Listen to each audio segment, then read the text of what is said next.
হরে কৃষ্ণ। আজকে হচ্ছে শুভ দীপাবলি। তো দীপাবলির সবাইকে অনেক শুভেচ্ছা ও অভিনন্দন। বড়দেরকে অনেক ভালোবাসা এবং ছোটদেরকে অনেক অনেক অনেক ভালোবাসা। তো আজকে দীপাবলি উপলক্ষে তো তোমরা সবাই দেখে নাও আজকে আমার ভগবানের ঘরটা কেমনভাবে সাজিয়েছি।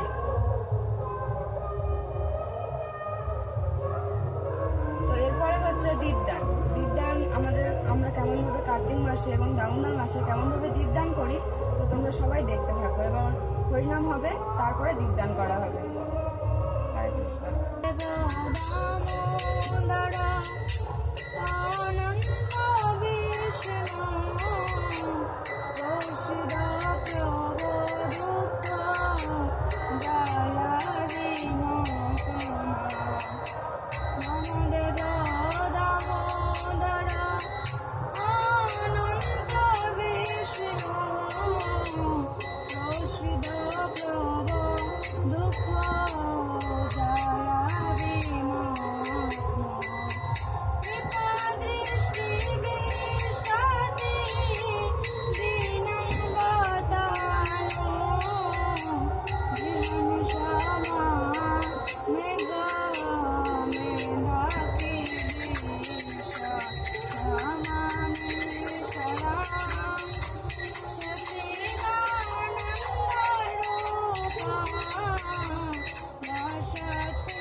আমরা প্রতি বছর প্রতি মাসে নয়, এই দামোদর মাসে তো প্রত্যেক দিন এইরকম সন্ধ্যা আরতির পরে আমরা ভগবানকে দীপদান করি। তো তোমরা যে যে এরকম ভাবে দীপদান করতে চান তো অবশ্যই কমেন্টে জানাবে। হরে কৃষ্ণ।